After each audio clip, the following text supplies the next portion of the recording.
Quelle heure il est? On y va? Ça y est, c'est bon?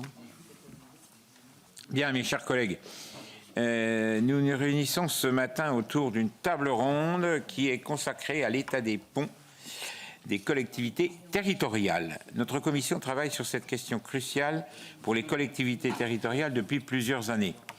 En effet, en août 2018, l'effondrement du pont Morandi à Gênes a conduit à une véritable prise de conscience sur l'absolue nécessité de maintenir un niveau suffisant d'entretien de nos ponts.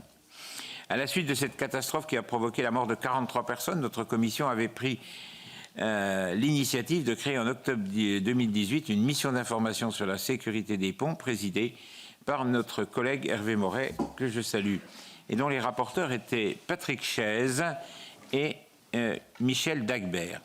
Je tiens à saluer ici leur travail et leur mobilisation pour faire avancer ce dossier. Dans son rapport d'information publié en juin 2019, la mission dressait un état des lieux tout à fait alarmant de la situation, au-delà d'un premier constat affolant, à savoir le fait que le nombre exact de ponts est inconnu et pourrait s'élever entre 200 et 250 000 ponts.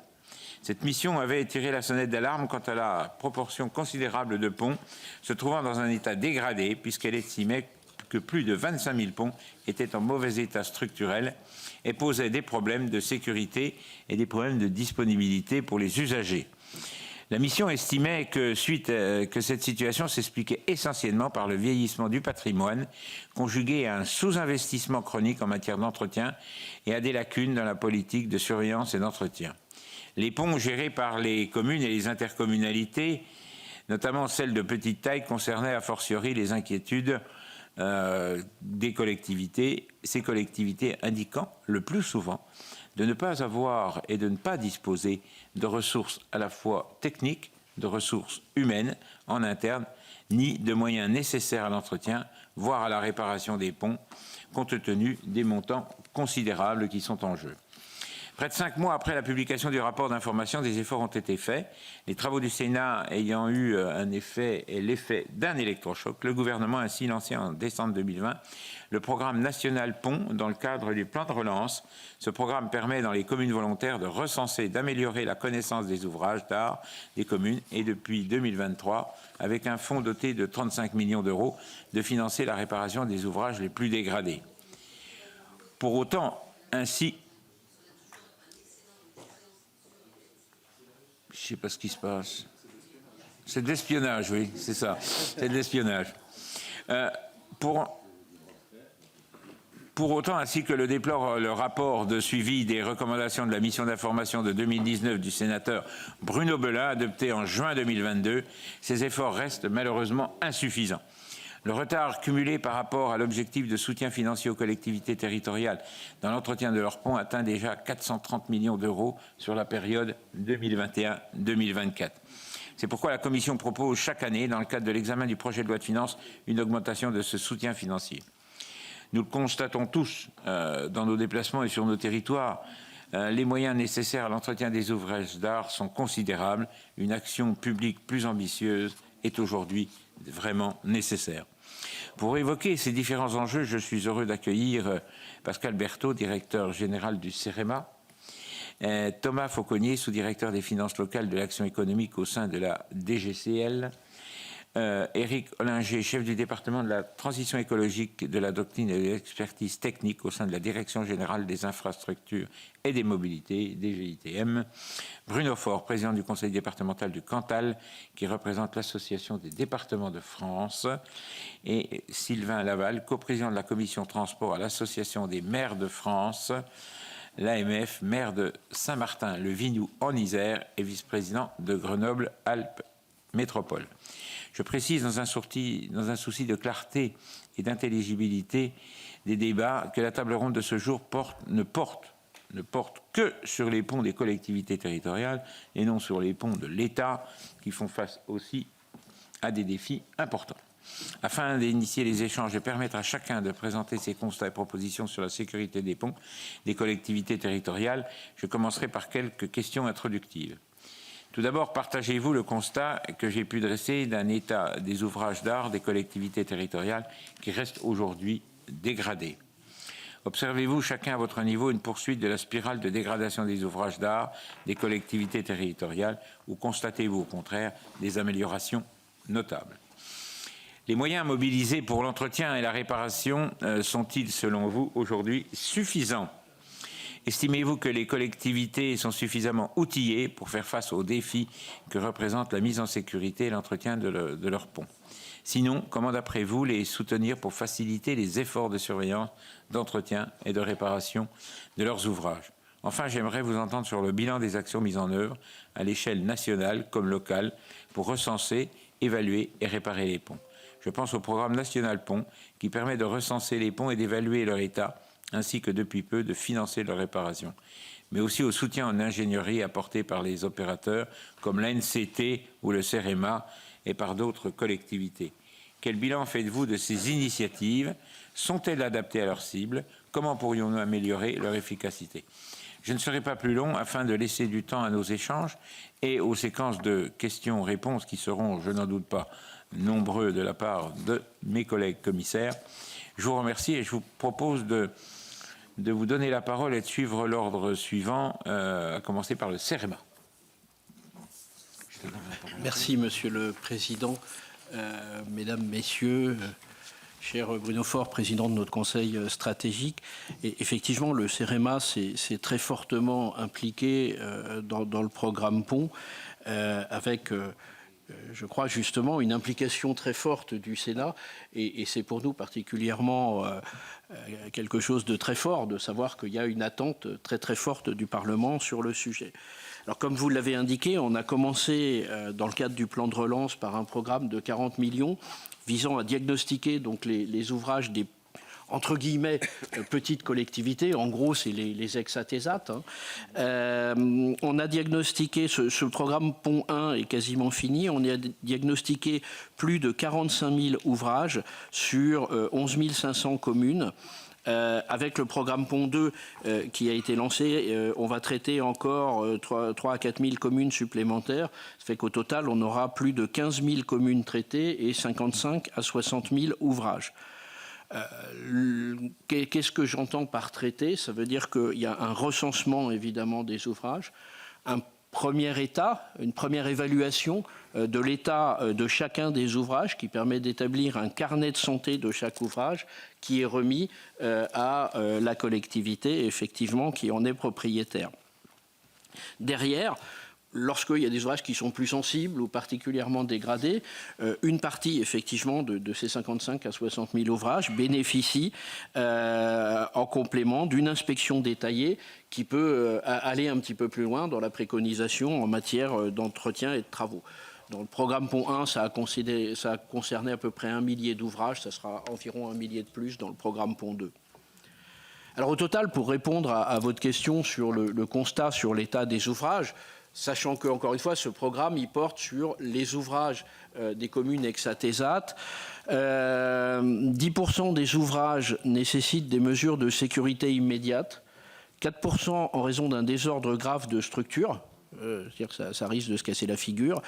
Les mesures préconisées sont le plus souvent une restriction de circulation, voire une fermeture à la circulation. Ça a été le cas pour environ 300 ponts sur le programme Pont 1. Au passage, c'était dans l'actualité la semaine dernière, hein, il y a un pont qui s'est écroulé avec un tracteur qui passe dessus. Ce pont avait été diagnostiqué et il avait très clairement été préconisé de le fermer. Alors, je ne sais pas si le maire l'avait fermé ou pas, mais très clairement, il n'y avait pas de surprise, si j'ose dire. Environ 26% des ponts sont globalement en bon état. Et 25% nécessitent des travaux. C'est-à-dire qu'en gros, on a 25% en bon état, je dirais un gros 50% entre les deux, 25% en mauvais état, et parmi ces 25, il y en a 8 à 10% qui nécessitent des travaux ou vraiment des mesures d'urgence. Le coût de réparation des ouvrages dégradés est estimé à 2 milliards d'euros. Ça, c'est vraiment sur le programme Pont 1, hein, sur les 45 000 premiers ouvrages audités, dont 400 millions pour ceux qui nécessitent une action immédiate. Et puis, sujet intéressant, le coût de maintenance des ouvrages est plutôt estimé à 160 millions d'euros par an. Évidemment, le programme Pont 2 en cours, donc, qui porte sur 3300 communes, va amener un certain nombre d'ouvrages en supplément, mais globalement, ces proportions se vérifient à peu près. 25% en bon état, 50% en moyen et 25% avec des problèmes, dont 10 justifiant des mesures immédiates. À côté de ça, on a évidemment mis en place un certain nombre d'accompagnements aux collectivités pour gérer leur patrimoine, avec à la fois des vidéos de sensibilisation, le manuel du carnet de santé, un certain nombre de documents adaptés aux élus, notamment, disons, qu'est-ce que je dois faire, etc. Donc on a développé évidemment tout un sujet d'accompagnement, et puis on a mis en place des services vraiment d'accompagnement opérationnel, avec un service qui s'appelle SOS Pont, où typiquement, effectivement, si une commune a un problème, elle peut très rapidement tomber sur un expert du CEREMA qui va essayer de l'aider à décider quoi faire. On a mis en place sur notre plateforme Expertise Territoire, qui permet en fait de créer des communautés autour de certains sujets, une communauté pont. On a mis en place bien évidemment des webinaires, des séminaires aussi bien pour les élus que pour les techniciens. Donc je crois qu'aujourd'hui, on a un petit peu tout un corpus d'accompagnement effectivement des élus et des techniciens qui souvent, comme on est dans des communes de petite taille, souvent sont quand même très embêtés parce qu'ils se rendent bien compte qu'il faut faire quelque chose, mais fondamentalement, ils ne savent pas comment. Derrière, le programme Pont 2, donc, qui a été lancé il y a maintenant 6 mois, suite au vote d'une enveloppe dans la LFR 2022, l'idée, c'est d'une part, dans ce programme Pont 2, de lancer un deuxième programme d'audit des ponts, notamment pour toutes les collectivités qui avaient un peu zappé la chose et qui n'étaient pas rentrées dans le premier. C'est pour ça qu'on a 3200, 3300 communes supplémentaires. Et puis derrière, évidemment, d'engager un programme de subvention aux travaux. Sur la base du premier recensement, on a donc environ 9000 ouvrages qui présentent des défauts structurels majeurs et évidemment le principal critère d'éligibilité, excusez-moi, au financement du programme Pont est évidemment de présenter des défauts structurels majeurs. C'est la note 4 du carnet de santé tel qu'on peut la voir. L'enveloppe disponible entre ce qui vous aviez voté en fin 2022 et ce que vous avez voté fin 2023 pour ces enveloppes de travaux est de 55 millions d'euros. On pense pouvoir subventionner environ 800 ouvrages avec un taux maximum de 60%. Pourquoi 800 ? Parce qu'en gros, le montant moyen de travaux tel qu'il ressort des diagnostics est plutôt d'un ordre de grandeur de 100 000 euros.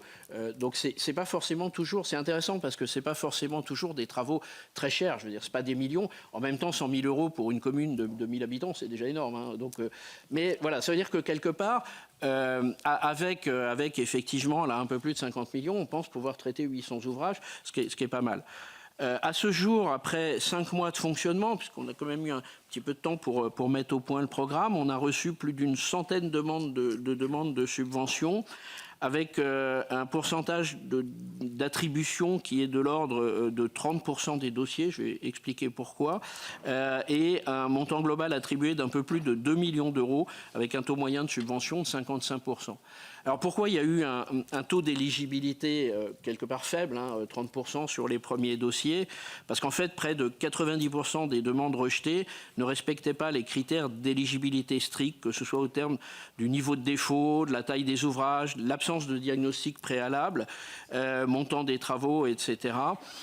Ou d'ailleurs, pour un certain nombre, un manque de maturité, c'est-à-dire un certain nombre de collectivités, on leur a dit, ben non, là, il faut que vous alliez voir un bureau d'études, on a d'ailleurs identifié des bureaux d'études pour bâtir votre projet et après seulement on pourra le subventionner. On a été amené aussi à adapter du coup un petit peu les critères. D'abord pour les ouvrages régis par la loi Didier, qui n'entraient pas au départ dans le périmètre et pour autant effectivement on peut avoir des besoins de financement.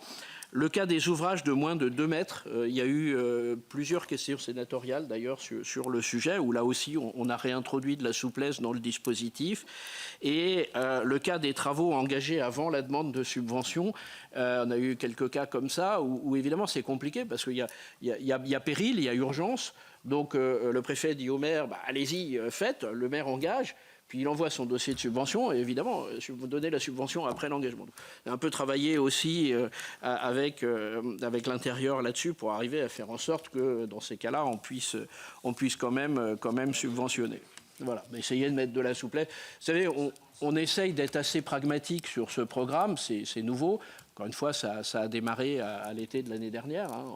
Donc aujourd'hui, en fait, et c'est un petit peu mon message, je m'arrêterai là, surtout, je pense qu'il faut ne pas hésiter à proposer des dossiers, parce que pour l'instant, on n'a pas tant de dossiers que ça. Ce qui est intéressant à voir aussi, c'est que sur ceux qu'on a financés, il y a donc 50-60% de subventions du programme Pont. Puis en général, il y a souvent une subvention du département, une subvention des CIL, des terres, etc. Donc en réalité, les plans de financement arrivent à se monter avec un taux de subvention qui est à 80%, voire au-delà dans un certain nombre de cas. Donc voilà, c'est un petit peu notre message. Aujourd'hui, le dispositif fonctionne. On a mis un certain nombre de souplesses dedans et encore une fois, on essaye de l'adapter un petit peu en permanence. Surtout, je crois que ce qui est important maintenant, c'est qu'il y a quand même 9000 ouvrages d'art concernés. Je crois qu'il faut effectivement que les communes, les collectivités puissent proposer ces ouvrages d'art au financement et clairement, l'argent est là. Ce qui me permet de répondre à votre question, est-ce que les moyens sont suffisants? J'ai envie de dire aujourd'hui, oui. Si ça marche, non. Très clairement, et j'espère bien avoir dans quelques mois à vous dire non, finalement il n'y a pas assez de moyens, il faut en remettre. En tout cas, par rapport à la demande telle qu'elle est aujourd'hui, au début les moyens sont suffisants. Voilà, je vais peut-être m'arrêter là. Merci. Je vais donner la parole à Thomas Fauconnier pour la DGCL pour 5 minutes. Merci. Merci beaucoup, Monsieur le Président, Mesdames, Messieurs les sénateurs. Je pourrais bien vouloir excuser Thomas Fauconnier. Donc c'est Yoann Blé, son adjoint, qui se présente devant vous aujourd'hui. Alors j'aurai un propos très court puisque je vais pouvoir intervenir vraiment sur la partie du programme 119 concernant les concours financiers accordés aux collectivités et à leurs groupements et bien sûr au titre notamment des différentes dotations d'investissement, à savoir la DETR, la DSIL et DSID. À titre principal, bien évidemment, les montants votés en loi de finances initiale ont été préservés par rapport à ceux de l'année dernière. Et comme à son habitude, une circulaire a été adressée au préfet pour donner quelques orientations prioritaires en termes de financement d'opérations. Et bien évidemment, à ce titre, il a bien été indiqué dans cette circulaire la possibilité de financer la rénovation et la sécurisation d'ouvrages d'art. Et pour compléter les propos de Monsieur le Directeur Général, bien évidemment en complément et en articulation avec les financements qui sont offerts dans le cadre du dispositif Programme National Pont 2. Peut-être en termes de bilan, Monsieur le Président, pour essayer de répondre à votre question. On a essayé de regarder avec le degré de granularité d'information que l'on peut avoir. Et donc du coup, on peut avoir une estimation assez globale.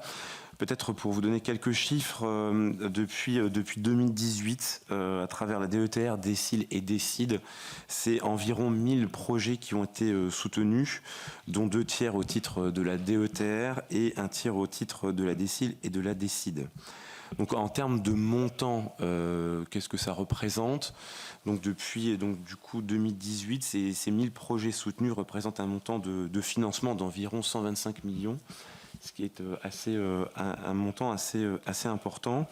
Et peut-être pour vous donner quelques exemples, on a par exemple une subvention accordée au conseil départemental de l'Allier pour la rénovation d'ouvrages d'art à hauteur de 4 millions en 2020. Et également en 2020, une subvention pour la reconstruction du pont de Fleurville à hauteur de 1,8 million. Voilà très brièvement ce que je voulais vous préciser, peut-être, puisque vous l'avez rappelé, monsieur le directeur général, et à l'occasion peut-être de la proposition de loi qui avait eu cours il y a quelques semaines concernant le subventionnement de maîtrise d'ouvrage, peut-être rappeler aussi la possibilité aujourd'hui offerte par le Code général des collectivités territoriales, notamment son article L 1111-10, qui prévoit que effectivement une opération peut être le montant total de des financements accordés par les personnes publiques peuvent dépasser les 80% et sont bien cités bien sûr les projets d'investissement concernant les ponts et les ouvrages d'art.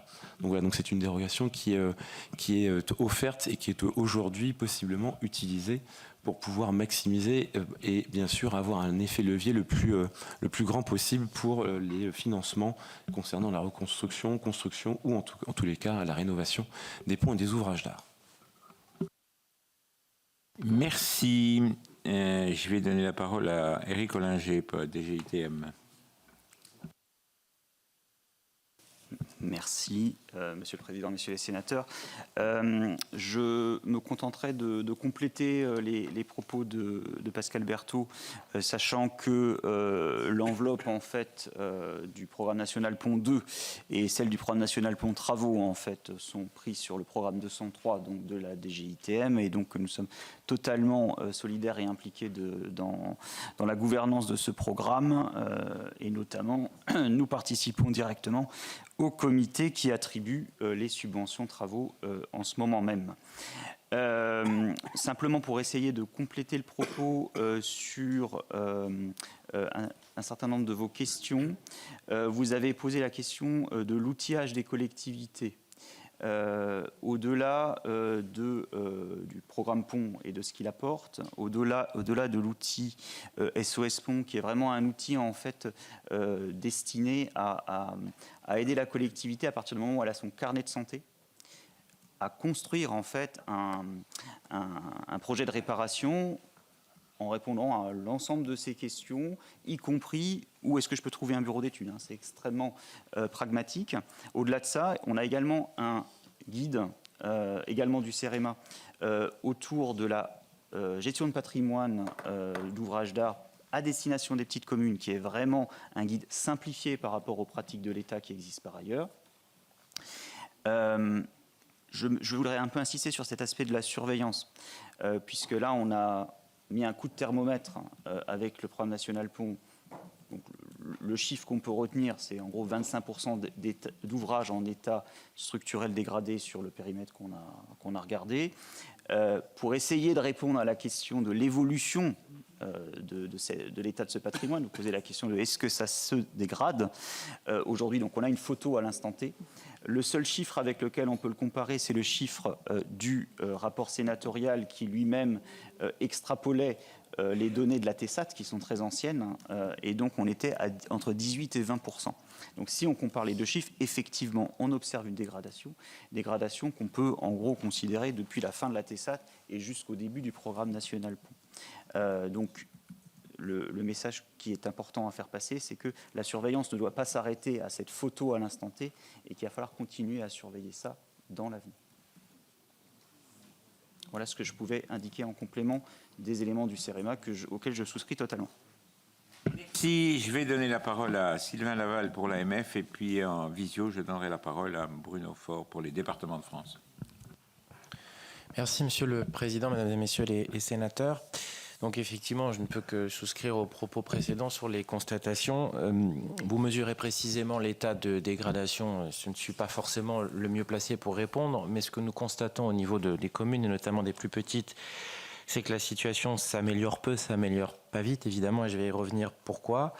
Et vous dire aussi surtout que le temps nous rattrape, c'est-à-dire qu'il y a une photographie à l'instant T, c'est une évidence, mais nous avons aussi d'autres problèmes qui apparaissent, puisque les ouvrages étant de plus en plus anciens, eh bien, de nouvelles dégradations apparaissent et viennent s'ajouter aux problèmes déjà trouvés. Et donc c'est ça aussi la difficulté de cumul que nous avons sur ces questions-là. En ce qui concerne essentiellement les communes, et je dirais quelques mots pour quelques intercommunalités également, évidemment, on peut se réjouir qu'il y ait une prise de conscience de cette question, qu'il y ait des programmes et des accompagnements mis en place, c'est absolument incontestable, mais ce n'est pas toujours simple, et notamment, vous vous en doutez, pour les plus petites communes, notamment parce que ces sujets sont difficiles à prendre en charge, à traiter, qu'elles n'ont pas que ces sujets à regarder, et que nous pouvons craindre qu'un certain nombre de communes ne s'intéressent pas encore suffisamment, faute de capacité, à ces questions-là, et que dans le recensement qui peut être fait, nous soyons encore en deçà des besoins, et que les états critiques puissent être éventuellement supérieurs à 15 000 ouvrages. C'est un sujet assez important, puisque nous savons que plus de la moitié des ouvrages ont été construits avant 1950, et donc je fais le lien avec ce que je disais précédemment sur le temps faisant son œuvre, les choses se dégradant de plus en plus pour un certain nombre d'ouvrages, et donc augmentent les besoins et les nécessités. Je voudrais tout d'abord m'arrêter sur un point important, notamment pour les plus petites communes et les communes rurales, dont je veux me faire ici le porte-voix, par rapport aux critères d'éligibilité qui ont été posés dans ces aides, et notamment sur la dimension des 2 mètres. Alors j'ai bien entendu que le CEREMA en avait conscience et essayait d'améliorer la situation, donc nous ne pouvons que nous en réjouir, parce que cela effectivement peut représenter un frein pour un certain nombre de communes, et notamment les plus petites, qui sont évidemment les moins dotées tant financièrement qu'en matière d'ingénierie, pour faire face à ces sujets-là. Et nul besoin de vous préciser, mesdames et messieurs les sénateurs, que évidemment la nécessité est aussi importante pour une petite commune de 100 habitants qui a un pont de moins de 2 mètres, qui remplit des fonctions locales très importantes, que pour une commune qui serait plus grande et qui aurait un pont de plus de 2 mètres. Donc évidemment le sujet à cette échelle-là, il est tout aussi important, voire plus en proportion. C'est pour ça que nous sommes sensibles au fait que ce type de situation puisse être tout autant accompagné et ne soit pas écarté du fait des critères, puisqu'aujourd'hui c'est quand même quelque chose qui rend la chose beaucoup plus difficile. Je voudrais aussi évoquer la question des ponts dits sous convention que vous connaissez et qui sont exclus du dispositif, alors que ce sont des travaux importants aussi pour les collectivités, et que ces ponts sous convention, vous le savez bien, remplissent aussi des fonctions qui ne sont pas négligeables. Mais j'y reviendrai dans quelques instants. Sur aujourd'hui le dispositif d'accompagnement, évidemment, nous réjouissons qu'il existe et qu'il soit conforté. Néanmoins, la difficulté des critères d'éligibilité n'est pas simple, et notamment pour les plus petites communes. Alors évidemment, nous savons que le CEREMA est là pour accompagner et qu'il est à ta disposition, et j'ai bien entendu ce qui a été dit. Pour autant, et c'est une remarque peut-être plus générale qui ne concerne pas spécifiquement le CEREMA, mais peut-être une forme de doctrine de la part de l'État aujourd'hui pour pouvoir bénéficier d'un certain nombre de soutiens financiers et d'éligibilité, nous voyons bien que le remplissage des dossiers il est de plus en plus difficile, puisqu'évidemment on souhaite avoir des dossiers les plus complets possibles, dans des états de maturation les plus forts, pour éviter évidemment que des enveloppes puissent ne pas être consommées, ce qu'on peut tout à fait entendre sur le principe, mais dans la réalité des faits, on nous demande parfois d'aller extrêmement loin dans les pièces à fournir. Il faudrait presque que l'opération soit lancée parfois pour qu'elle puisse être aidée. Et encore une fois, tout le monde n'est pas équitable face à cette question-là, puisque les petites collectivités, évidemment, n'ont pas l'ingénierie et les moyens nécessaires pour pouvoir faire face à cela. Donc c'est évidemment un point qui nous préoccupe et qui peut freiner le fait d'avoir peut-être pas autant de candidatures qu'il serait nécessaire ou possible. Pour autant, je veux souligner ici que le service SOS Pont qui est mis en place par le CEREMA est aussi quelque chose d'extrêmement utile, notamment pour accompagner ce type de cas, et donc ça, il faut aussi le souligner. Et je reviens, comme je vous le disais tout à l'heure, sur la question des ponts sous convention, des ponts de rétablissement, qui sont extrêmement importants aussi et qui mériteraient de faire partie également du soutien. Nous permettons d'insister sur ce point et qui nécessiteront évidemment, comme pour le reste, des approches de soutien qui s'inscrivent dans la durée. Nous ne pouvons pas être évidemment sur de la courte échéance ou sur des arbitrages budgétaires de court terme sur des sujets de cette importance et dont nous voyons aujourd'hui que le temps nous rattrape. Je voudrais aussi dire quelques mots sur la question de cette jurisprudence de la voie portée avec les propriétaires des ponts qui enjambent un certain nombre d'infrastructures. Vous le connaissez bien. Il faut souligner l'avancée évidemment de la loi Didier qui a été opérée. mais nous avons besoin évidemment que les conventionnements avancent. Et là, nous constatons aujourd'hui que cette question, elle n'avance pas beaucoup, elle n'avance pas en tout cas à la vitesse qui serait nécessaire, puisque nous avons encore beaucoup de conventions qui ne sont pas signées pour les ouvrages, et cela pose vraiment difficulté. On peut constater que pour le réseau concédé, le réseau routier national concédé, les choses ont avancé, mais qu'en ce qui concerne les infrastructures des communes et des intercommunalités, ce n'est malheureusement pas le cas à cette hauteur-là, puisque avec les éléments dont nous disposons de par des statistiques de la DGITM, nous voyons que les choses n'ont pas beaucoup avancé, puisque nous avons peu de conventions qui avancent et nous avons des difficultés avec un certain nombre d'opérateurs. Donc je tiens aussi à souligner cela. Notamment sur le réseau fluvial des voies navigables. Aujourd'hui, nous n'avons pas d'informations sur des conventions qui avancent. Et nous avons aussi des difficultés très très fortes avec la SNCF. Et nous savons pourtant que c'est un sujet absolument majeur, les ponts qui enjambent les voies ferrées. Et nous aurons besoin évidemment que cette question puisse progresser, parce que nous avons beaucoup d'élus qui sont inquiets, non seulement parce que cela ne permet pas d'engager les travaux nécessaires, mais que cela aussi engage leurs responsabilités en matière pénale et qu'il y a là un vrai sujet d'insécurité juridique et d'instabilité financière pour aussi pouvoir restaurer ces ouvrages. Donc je pense que vous connaissez cette question, mais je me permets d'insister aussi parce que les collègues maires en parlent beaucoup. Je voudrais quand même faire une petite incise sur la question des intercommunalités et notamment des métropoles, puisque vous le savez, les métropoles ont la compétence voirie. Alors je ne suis pas ici le représentant de France Urbaine, mais il y a quand même des intercommunalités concernées par ces questions d'ouvrages d'art, et ce n'est pas un sujet plus simple, puisqu'elles ont récupéré ces ouvrages d'art de par la loi, par transfert, de communes qui elles-mêmes initialement n'avaient pas des moyens considérables pour les entretenir, et donc nous n'avons pas une situation qui, parce que nous serions dans des métropoles, bénéficierait de budgets spécifiques qui donneraient plus de latitude pour faire.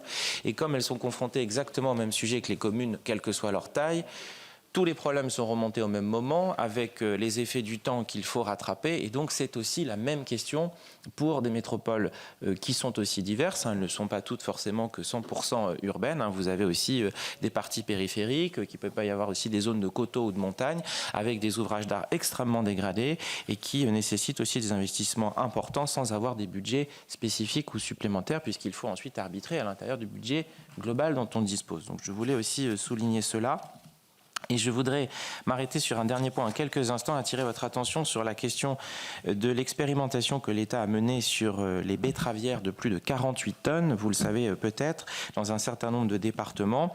Une expérimentation qui s'est achevée en avril 2023 et qui a autorisé la circulation de camions très lourds puisqu'ils peuvent peser jusqu'à 48 tonnes. Et il semblerait que l'État se dirige vers une pérennisation de ce dispositif par des mesures réglementaires. Et là, nous sommes très inquiet sur ce sujet-là, parce qu'évidemment, derrière, c'est la capacité des ouvrages d'art à supporter le poids plus important, et notamment les ponts, et que là aussi, il conviendrait de s'assurer de la résistance des ouvrages avant de laisser librement circuler ce type de camions très lourds, et qui, là encore, pourrait engager la responsabilité pénale des propriétaires d'ouvrages, et donc singulièrement des maires, des présidents d'intercommunalités. Donc c'est un sujet aussi sur lequel nous sommes très préoccupés et que je souhaitais vous remonter. Voilà, je m'en arrête là, Monsieur le Président. Merci. Vous avez posé un certain nombre de questions importantes et qui préoccupent effectivement les maires. C'est l'ingénierie, c'est comment je fais, c'est est-ce que je suis informé. Les 80%, vous avez bien fait de le rappeler, parce que beaucoup de maires sont encore sur le taux de 80% et se disent voilà, mais les 20% dans les petites communes sont parfois très compliqués à financer. Bien, je vais donner la parole au représentant des départements de France, Bruno Faure. Vous avez la parole. Je ne m'entends pas. Merci. Si, voilà. Merci. Oui, vous m'entendez? Oui, très bien. Très bien, on vous entend. Oui, bonjour à vous, mesdames, messieurs les sénateurs.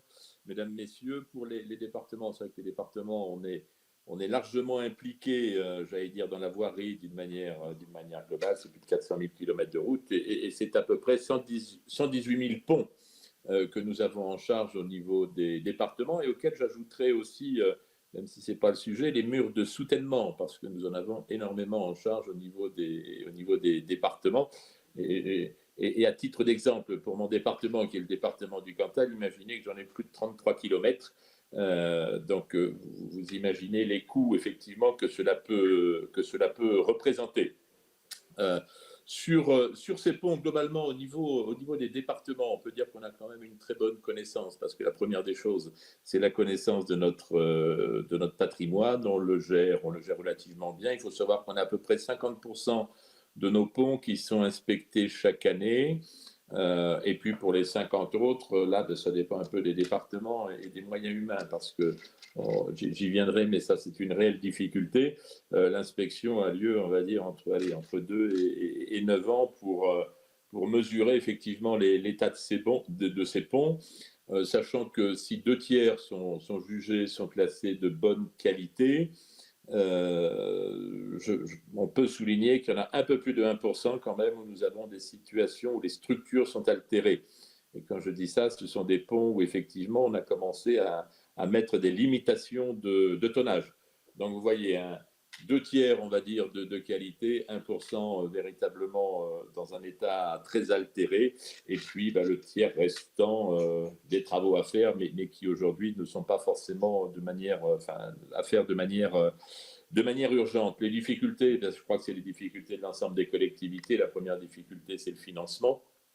Alors, d'un département à l'autre, d'un département que je vais qualifier des départements qui ont des moyens financiers, d'autres qui sont un peu plus justes, les départements qui peuvent être de montagne ou avec de faibles capacités financières, bien on va consacrer aller de 12 jusqu'à 20% de ces sommes, des sommes que l'on a sur les grosses réparations, effectivement, sur nos ouvrages d'art.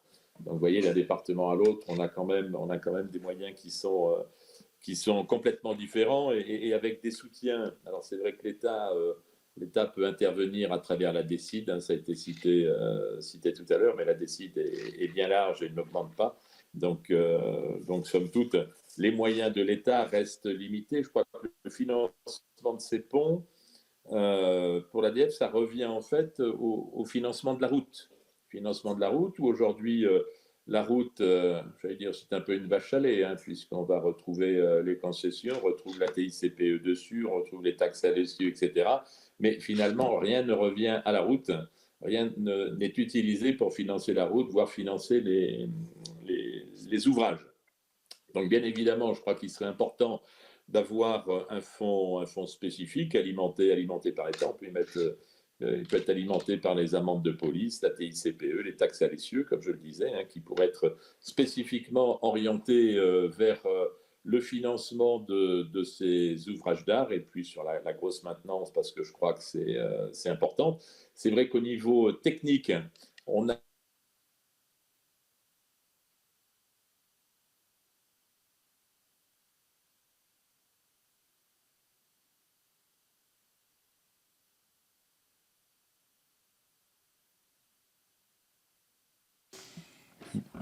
Il ne fallait pas donner le mot technique. Voilà. La technique est revenue. Il vous reste une minute. Il vous reste une minute.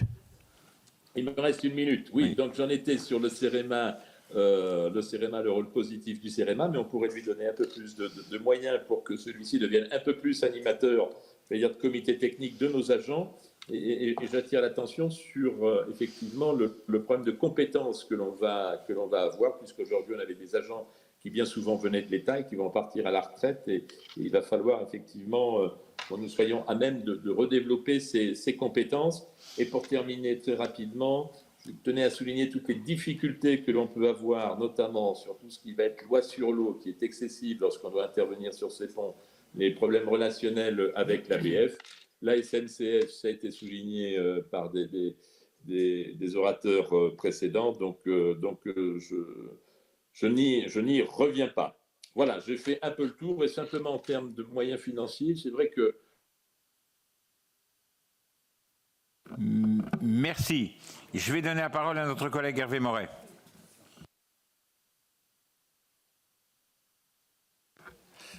Merci. Il n'est pas associé. Voilà, j'en ai terminé. Je ne sais pas si vous avez eu toutes mes remarques. Merci. Bien, merci Monsieur le Président de votre invitation. Merci de de me donner la parole. Je voudrais saluer donc votre initiative, parce que je crois que c'est très important d'avoir un suivi des travaux parlementaires et de ne pas avoir simplement un rapport qui est mis sur une étagère et ensuite qu'il ne se passe rien. Il y a eu le rapport que nous avons fait en 2019, la Commission en a fait un autre en 2022, et je crois que cette table ronde s'inscrit dans le prolongement de tous ces travaux de suivi qui sont très, très importants. Peut-être un mot sur, parce que je suis là en tant qu'ancien, comme j'ai beaucoup de cheveux blancs, un peu sur l'historique de 2019. C'est vrai, vous l'avez rappelé, que la Commission, à l'époque, a créé cette mission et qu'avec Patrick Chaize et notre collègue Dagbert, on a donc investigué le sujet. Et moi, ce qui m'a beaucoup frappé à l'époque, c'est de découvrir à quel point les élus locaux ignoraient le patrimoine que représentent les ponts. Et quand je dis qu'ils l'ignoraient, c'est y compris sur le nombre de ponts qu'ils pouvaient avoir sur leur territoire. Il n'y avait pas de prise de conscience ou de connaissance de ce patrimoine, y compris, comme je l'ai indiqué, sur le pont. Je me souviens d'un maire à qui j'ai demandé, qui était vice-président chargé de la voirie de son interco, je lui ai demandé combien il avait de ponts. Il m'avait regardé tout à fait estomaqué par cette question. Alors que si je lui ai demandé combien il avait de kilomètres de voirie, il aurait su me répondre. Et donc je crois que le premier rapport qui a été fait a permis une certaine prise de conscience de la part des collectivités, petites et plus grandes, y compris les départements. Je crois que les départements investissent plus sur les ponts qu'il y a quelques années. Et les communes et les intercommunalités se sont davantage souciées de cette question. La difficulté, ça a été évoqué, c'est que, bien entendu, les communes n'ont pas les moyens techniques, humains et souvent financiers, on y reviendra, de faire face à cette situation, que ce soit de recensement et a fortiori de remise en état, surtout quand la compétence est exercée par la commune en propre et n'a pas été transférée. Moi, ce que j'observe et ce que je regrette, naturellement, c'est que l'État n'ait pas mis les moyens nécessaires. Je rappelle que les conclusions de la mission, c'était qu'il fallait un plan Marshall qui aurait conduit à ce qu'on mette 130 millions d'euros par an en faveur des collectivités locales pour l'entretien de leurs ponts. On a obtenu avec beaucoup de difficultés, et je vois ça maintenant côté commission des finances, notamment en fin d'exercice, d'avoir quelques dizaines de millions par-ci, quelques dizaines de millions par-là, mais on arrive péniblement à 110 millions sur la période 2020 à aujourd'hui. Non pas 110 millions par an, mais 110 millions sur la période. Donc on est très loin des 130 millions d'euros par an que nous demandions. Alors le CEREMA fait un travail tout à fait remarquable que je salue, mais c'est vrai qu'on est encore loin du compte par rapport au nombre de ponts à expertiser et a fortiori à financer. Alors il y a un certain paradoxe, parce qu'avec ça, monsieur le directeur, vous disiez moi j'ai des sous mais j'ai pas assez de dossiers. Alors je crois qu'il y a sans doute deux raisons à ça. La première, et ça a été dit un petit peu par le représentant de l'AMF, c'est que les dossiers sont d'une complexité telle que ça dissuade beaucoup de gens. Je vois un certain nombre d'élus qui opinent du chef. Alors c'est un problème, j'allais dire, général. Aujourd'hui, on a l'impression que les demandes de l'État se complexifient. J'avais ce matin encore un maire de mon département au téléphone qui me disait que ce n'était pas possible. Déjà, il y a une multitude de dispositifs. Ensuite, les dossiers sont de plus en plus compliqués. Donc, il faudrait peut-être travailler, je me tourne vers les représentants de l'administration d'État, vers une plus grande simplification des dossiers et des process. Je vais dire une parenthèse, parce qu'un certain nombre d'entre vous, messieurs, ont cité la DETR. Je rappelle que la DETR n'est pas éligible, enfin, les ponts ne sont pas éligibles à la DETR dans tous les départements, puisqu'il revient aux commissions départementales de la DETR de décider si les ponts et la voirie sont éligibles à la DETR. Et je crois que c'est à peu près moitié-moitié en France. Moi, je siège dans la commission DETR de mon département où on n'a pas souhaité faire financer la voirie et les ponts au titre de la DETR en se disant si on met la voirie, il ne restera plus rien pour le reste.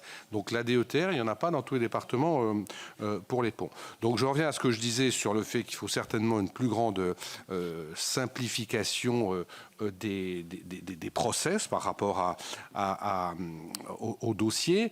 Et puis, dernier élément, je pense que le CEREMA et les services qu'il peut apporter, dont je salue encore une fois la qualité, sont insuffisamment connus des élus. Je pense que les sénateurs qui sont ici, s'ils interrogent les maires dans leur département, il n'y a sans doute pas une majorité, loin s'en faut, qui connaît le CEREMA et qui sait que le CEREMA peut leur apporter une aide concrète là-dessus. Donc, monsieur le directeur général, je terminerai là-dessus, je vous invite, je vous incite et je vous implore de faire plus de communication en direction des élus pour que le nombre de ponts qui soient identifiés et qui soient financés soit beaucoup plus important. Parce que, je terminerai là-dessus, mais vous avez dit, si j'ai bien noté, 1000 ponts traités. Vous espérez en rajouter 800 dans le cadre du programme Pont 2. 1800, on est quand même très très loin des à peu près 100 000 ponts qui relèvent stricto sensu du domaine communal. Voilà, Monsieur le Président. Merci. Je crois que le président Moret a raison sur les réflexions qu'il vient de mener. Et effectivement, c'est vrai que les élus se posent plein de questions. J'ai un maire d'une petite commune qui a un pont qui d'ailleurs dessert qu'une habitation. C'est un pont qui a été fait dans les années, je sais pas quoi, 20, 30. Et il est complètement perdu. Alors ça, je crois que cette table ronde aujourd'hui, je crois qu'on va pouvoir essayer de la diffuser dans nos newsletters ou autres pour effectivement que les maires puissent s'apercevoir qu'il y a quand même un soutien, qu'il y a aussi des aides. Alors pour être très positif et faire un petit peu d'humour, c'est vrai que quand effectivement les maires ne connaissent pas effectivement les structures auxquelles ils peuvent s'adresser, c'est là que nous entrons en jeu, les sénateurs, parce que ils nous connaissent et ils n'hésitent pas à nous saisir. Voilà, je vais donner la parole à Jean-Yves Roux. Merci Monsieur le Président, merci messieurs de votre présentation. Je souhaite intervenir plutôt à ma qualité de rapporteur conjointement avec mon collègue Jean-François Rapin de la mission conjointe du contrôle du Sénat sur les inondations survenues en 2023 et au début de l'année 2024. L'actualité a rappelé de manière dramatique les enjeux sensibles posés par les ouvrages d'art en cas d'épisode d'inondation. Les inondations causées par la tempête Monica dans le département du Gard ont fait plusieurs victimes ces derniers jours. Toutes tenaient de traverser en voiture un pont submersible. Ce type d'ouvrage d'art sans parapet est conçu pour laisser l'écouler l'eau au-dessus du tablier en cas de crue. Il peut toutefois s'avérer très dangereux s'il est traversé lors d'une inondation. Ma première question, c'est disposez-vous de chiffres quant au nombre de ponts submersibles en France ? Selon vous, les mesures mises en œuvre pour assurer la sécurité des usagers de ces ponts sont-elles suffisantes et le cas échéant, de quelle manière pourrions-nous les renforcer ? Comment mieux sensibiliser les populations sur les dangers associés à la traversée d'un tel pont durant les crues ? Je souhaiterais également vous interroger plus largement sur le sujet de la réparation des ponts après les inondations. Les inondations des derniers mois ont largement endommagé les ouvrages d'art des collectivités territoriales, s'ajoutant aux autres dommages causés par cette catastrophe naturelle.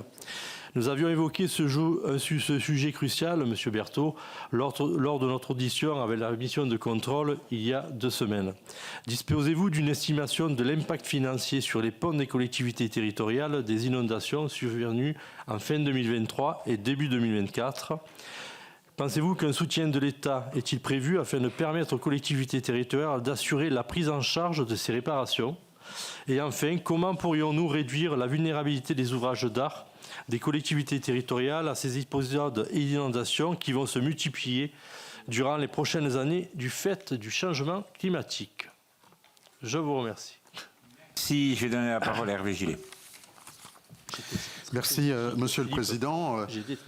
On peut être quand même relativement inquiet par rapport aux exposés que vous avez pu faire aujourd'hui, parce que le constat qu'on peut mettre sur la table, c'est qu'il n'y a pas suffisamment de dossiers, on ne va pas suffisamment vite, donc on n'arrive pas à rattraper le retard, et que certes on a des sommes qui pouvaient être suffisantes simplement par rapport aux dossiers déposés, mais si on devait faire face réellement à la demande nécessaire, nous manquerions d'argent. Donc aujourd'hui, il y a quand même un constat qui est très troublant. Ça veut dire qu'il manque aujourd'hui un véritable schéma stratégique partagé de réhabilitation et de réparation des ponts qui soit effectivement décentralisé avec des objectifs communs entre l'État et les collectivités territoriales concernées. Et ce schéma stratégique, aujourd'hui, je pense qu'il faudrait quand même le remettre ou le mettre sur la table pour le renégocier et avec l'État et essayer de voir quel est le cadencement nécessaire qu'il faudrait mettre en place pour avoir une situation satisfaisante. La situation, elle est d'autant plus préoccupante que nous entrons aujourd'hui dans des difficultés vécues par les collectivités territoriales, les régions, mais les départements notamment. Et souvent, la variable d'ajustement, c'est les travaux sur les routes et sur les infrastructures. Donc avec les difficultés budgétaires que connaissent aujourd'hui les collectivités, il y aura sans doute aussi des choix et des priorités qui seront accordées et qui se le feront au détriment justement des objectifs sur lesquels nous discutons aujourd'hui. J'aimerais bien avoir votre avis par rapport à ça. Donc du fait, avec Jean-Louis de Nicolai, on avait déposé des amendements au niveau du PLF pour avoir des moyens supplémentaires. Mais en fait, Jean-Louis, les moyens supplémentaires, ils ne servent à rien puisqu'il n'y a pas suffisamment de dossiers aujourd'hui pour alimenter cette stratégie nationale. Et c'est particulièrement préoccupant à ce moment-là sur les 10%, monsieur le directeur, que vous mettiez en évidence, 25 en très bon état, 50 ça colle à peu près, 25 sur lesquels il y a des travaux à réaliser, et sur les 25, 10% sur lesquels il y a quand même des travaux d'urgence à réaliser. Et on n'a pas un état des lieux, en tout cas moi il me manque aujourd'hui, sur la situation au regard notamment de ces 10%, ou du moins des 25. Où en sommes-nous exactement? Quel est le niveau de programmation qu'il faudrait mettre en place pour essayer d'aller un peu plus vite sur ces ouvrages qui nécessitent des interventions quand même relativement urgentes et rapides? Avec le président de l'Assemblée départementale de France, je souhaitais également l'interroger sur le transfert des sections de réseau routier national non concédé. Je crois savoir que son département n'a pas été adhérent de cette démarche. Ce sont des ouvrages et des réseaux qui continuent de se dégrader. Et donc, est-ce qu'aujourd'hui, c'est aussi un sujet préoccupant au regard des collectivités, notamment des collectivités départementales, où on voit que ces transferts, aujourd'hui, ne vont pas suffisamment loin.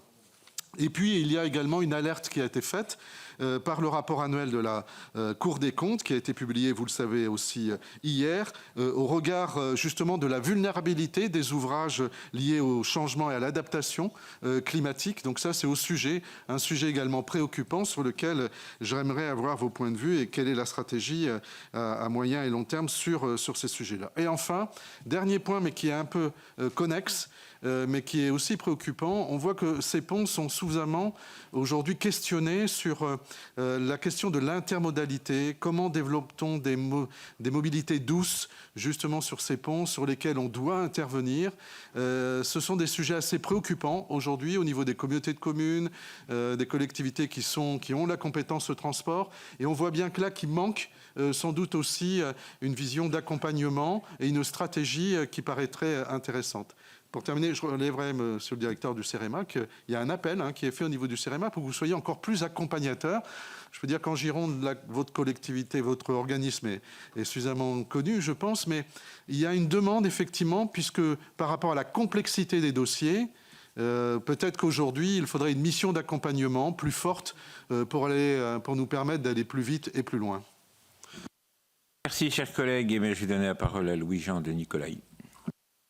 Merci, Monsieur le Président. Hervé Gillet a largement anticipé mes propos et je le remercie sur les questions qui se posent, puisque moi je suis rapporteur pour les budgets de la cohésion des territoires et nous avons travaillé sur ce dossier et on s'est aperçu qu'il fallait 430 millions d'euros pour résoudre en très grande partie l'ensemble des problématiques qui se posent. Donc nous avions proposé des amendements portant à 40 millions par an le soutien de l'État à la réfection des ponts. Bon, ceci n'a pas été accepté à l'Assemblée nationale, ce que nous regrettons, mais je rejoins aussi le fait que si par hasard la complexité des études est tellement importante pour réaliser, pour mettre en place les dossiers, c'est pas la peine de mettre des crédits si les crédits sont pas utilisés. Ça prouve que ça fonctionne pas bien au niveau notamment des départements. Moi, je tiens aussi à remercier, à féliciter le CEREMA du travail exceptionnel qu'il fait sur l'ensemble des ponts et les études de ponts. Mais ça veut dire qu'on ne peut pas demander à la DSIL de prendre la DSIL pour financer les études. Moi, je vois dans la Sarthe, à chaque commission DETR DSIL, le préfet nous explique qu'il a 180% de demandes de crédit crédits sur l'ensemble du département et que par conséquent, c'est extrêmement difficile d'attribuer les crédits. Évidemment, les maires font passer la problématique des ponts après, sauf s'il y a un accident grave, font passer la problématique des ponts après leurs investissements. Ça veut dire qu'il faut qu'on mette au niveau départemental ou au niveau régional, ça sera peut-être une discussion sur les futurs contrats de plan État-région aussi, de savoir quels sont les crédits qu'on pourrait attribuer sur la réhabilitation des ponts et que ça ne passe plus par des décisions de DETR et DSIL parce qu'on ne s'en sortira pas sauf quelques exceptions. Je crois que c'est un gros travail qu'a à faire le CEREMA avec aussi avec l'État pour permettre de trouver des solutions.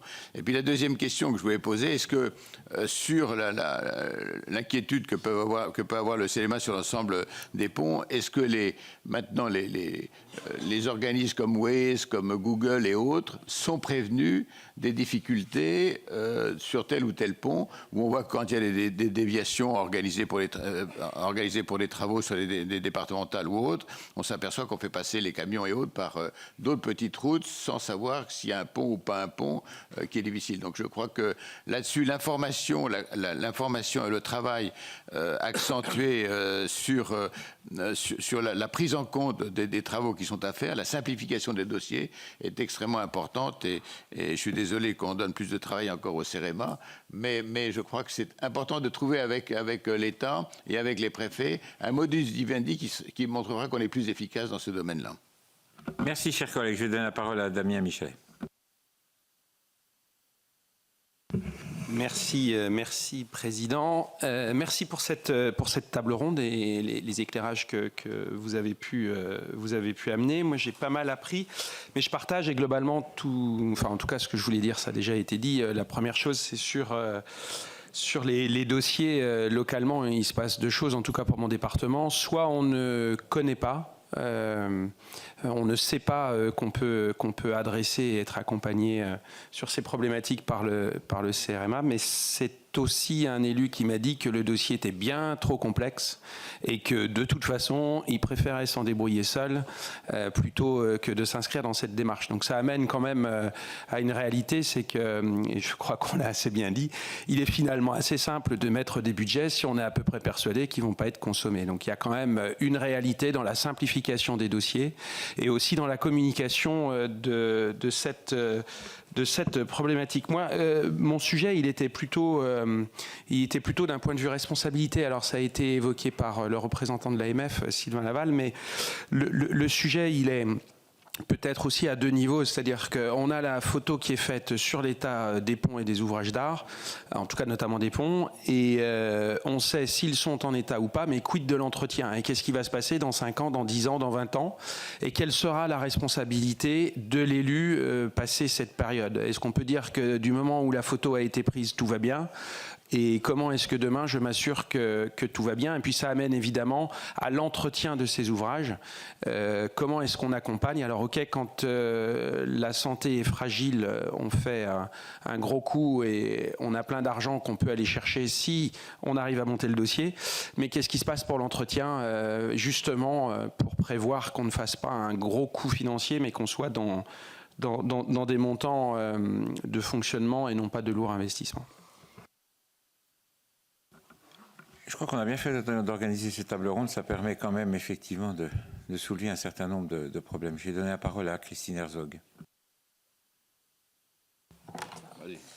Merci Monsieur le Président. Effectivement, c'est un très bon sujet.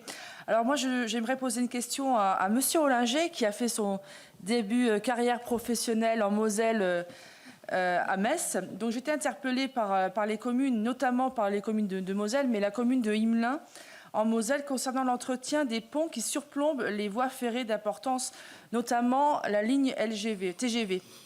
Donc j'ai fait une lettre à la SNCF qui renvoie les travaux à la charge de la commune même si lors de la construction, la SNCF n'existait pas dans sa forme juridique actuelle, mais une société préexistante en assurait la maintenance de l'ouvrage. Aujourd'hui, le contentieux revient et les petites communes, notamment la commune de Himelin, n'ont absolument pas les ressources financières d'investir dans un tel projet et un tel ouvrage d'art. Alors ma question, ce serait pour connaître une porte de sortie raisonnable pour un tel enjeu et avoir une réponse, si ce serait possible. Merci.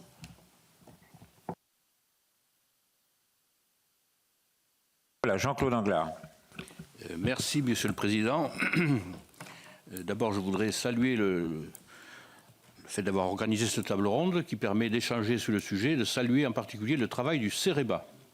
J'avais deux questions à poser, donc une par rapport au CEREMA et comment dans les départements où nous avons tous quelques difficultés de communes rurales, effectivement, qui ont du mal à monter le dossier, comment est organisée dans les départements où c'est moins développé la coordination avec les préfets.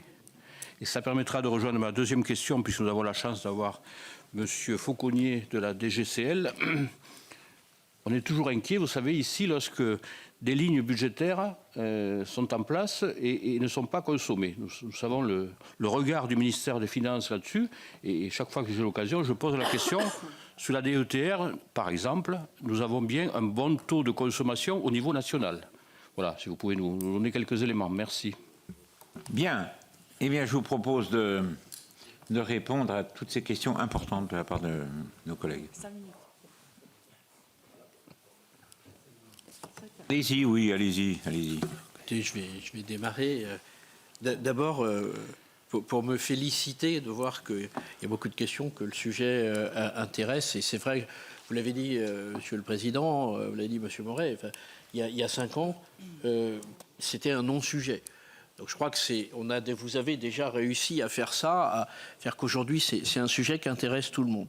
Je vais essayer de grouper mes réponses autour de 3 sujets. Bon, d'abord évidemment la question du dossier, la simplification, l'utilisation des crédits.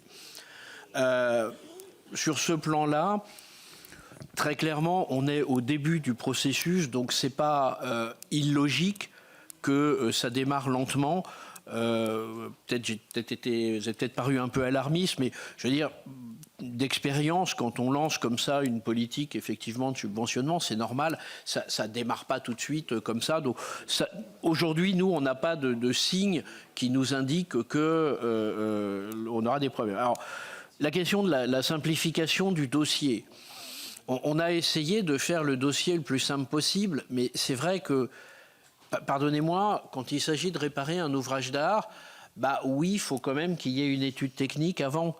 Et oui, il faut quand même que l'étude technique, elle soit sérieuse. Je veux dire, quand on faisait, il y a un siècle, un petit pont, bah évidemment, il n'y avait pas grand-chose qui passait dessus. Aujourd'hui, on voit bien qu'il y a des questions de tonnage, des interventions sur le 48 tonnes, enfin, etc. Donc c'est vrai qu'on... Pardonnez-moi, on ne peut plus bricoler comme on a pu le faire, même il y a encore 50 ou 60 ans. Donc, on a essayé vraiment de simplifier au maximum les choses. Mais c'est vrai que la plupart des gens qu'on n'a pas subventionnés depuis ces quelques mois, c'est juste parce qu'en fait, le dossier n'était pas mûr. Parce que l'étude n'était pas faite ou c'était un truc un peu bricolé, etc. Donc, complètement d'accord avec vous sur l'idée de simplifier au maximum les procédures, le dossier, etc. On est complètement en phase là-dessus.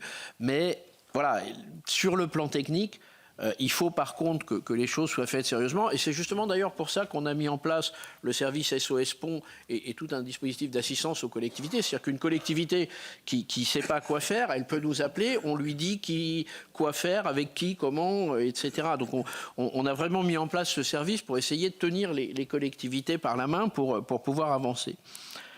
Le deuxième série de questions, effectivement, sur la question des radiers. J'ai pas en tête. Il y avait un inventaire qui avait été fait il y a une dizaine d'années. Je n'ai pas le chiffre exact, mais c'est quand même quelques milliers. Et ce qui est sûr, c'est que dans tout le sud-est de la France, on a quasiment à chaque événement d'inondation cette problématique des radiers. On a d'ailleurs sorti en 2020 un guide du CEREMA assez précis sur le sujet, qui indique comment on doit les gérer, avec effectivement une interdiction lorsqu'il y a des pluies, etc. Alors sur les événements, les derniers événements, moi j'ai pas d'informations sur ce qui s'est passé, est-ce que les procédures ont été respectées ou pas. De toute façon, il y a des enquêtes en cours. Ce que je peux quand même vous dire à titre purement personnel, pour avoir géré dans ma vie professionnelle beaucoup d'événements d'inondation, c'est que malheureusement, moi, j'ai vu au cours des 40 dernières années beaucoup de gens mourir tout simplement parce qu'ils ont voulu franchir un radier, alors que 5 minutes avant, il y a un gendarme ou le garde champêtre qui leur dit mais non, mais passez pas. Et moi, j'ai vu des cas où les gens attendent tranquillement que le gendarme tourne le dos pour essayer de passer. Alors c'est terrible, hein, c'est terrible. Voilà. Donc là, je ne sais pas du tout quel est le cas. Ouais, voilà. Et je pense qu'on a probablement un vrai travail d'éducation des populations, parce que les gens ne se rendent pas compte. Ils disent, ouais, bon, il y a sa dose, ça va passer, puis tu parles. Donc je pense qu'il y a probablement un vrai sujet de communication, d'éducation des populations sur le sujet, parce que c'est quand même vraiment bête, quoi.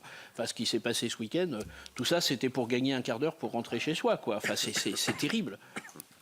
Voilà, donc sur les radiers, sur les questions de réparation suite aux inondations de 2003, là j'ai pas les chiffres, hein, c'est en train de s'élaborer, mais c'est vrai que on arrive à chaque fois avec des millions, des dizaines de millions, d'autant plus que évidemment les ouvrages d'art qui cèdent dans ces cas-là, c'est plutôt ceux qui sont dans les 10% sur lesquels il y a des mesures d'urgence à prendre. Ça a une certaine cohérence.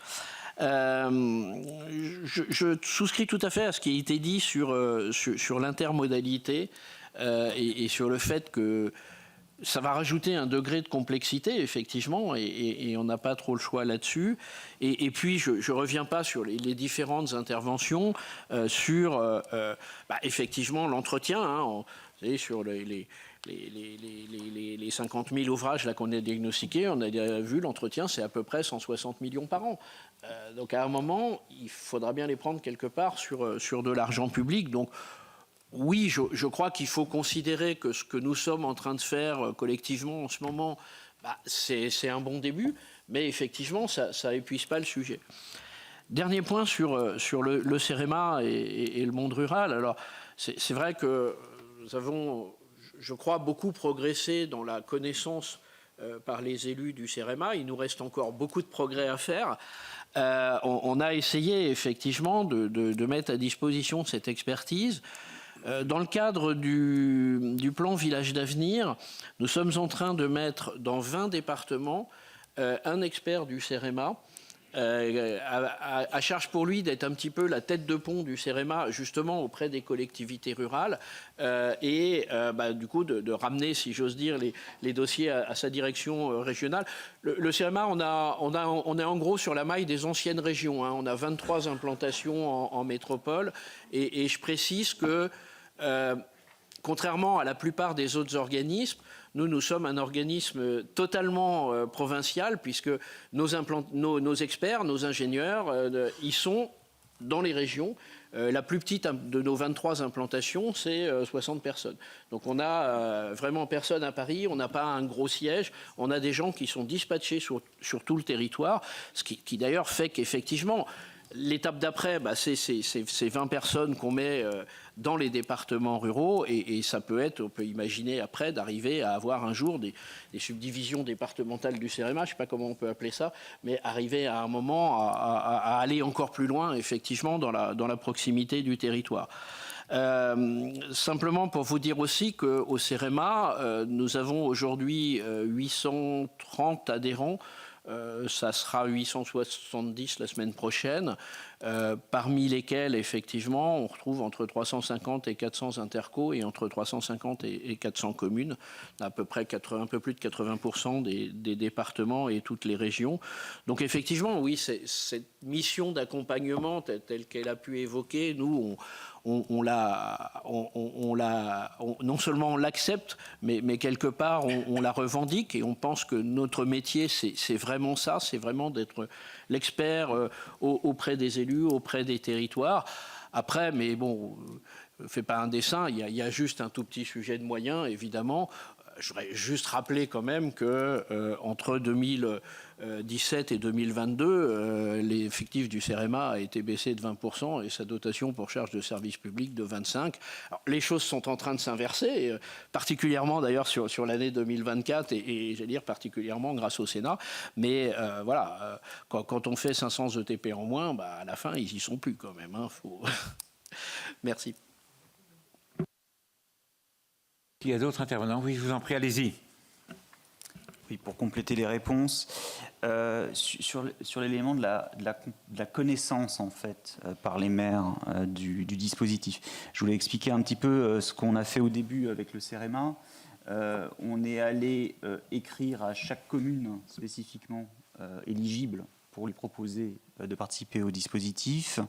On est également passé par les directions départementales des territoires pour diffuser l'information sur le dispositif. On a organisé des webinaires, etc. Effectivement, ça ne suffit pas visiblement et tous les moyens sont bons pour diffuser cette information, y compris la diffusion sur Public Sénat de cette table ronde. Deuxièmement, sur la complexité des dossiers, je voulais juste préciser qu'en fait, les dossiers qui sont demandés, c'est tout simplement des dossiers dont on a besoin, dont la commune a besoin pour passer les marchés de travaux. Donc en fait, ce n'est pas des dossiers en plus, c'est des dossiers qui sont de toute façon nécessaires au titre de la passation des travaux et tout simplement, c'est ces dossiers qu'on recycle en fait pour la demande de subvention. Voilà.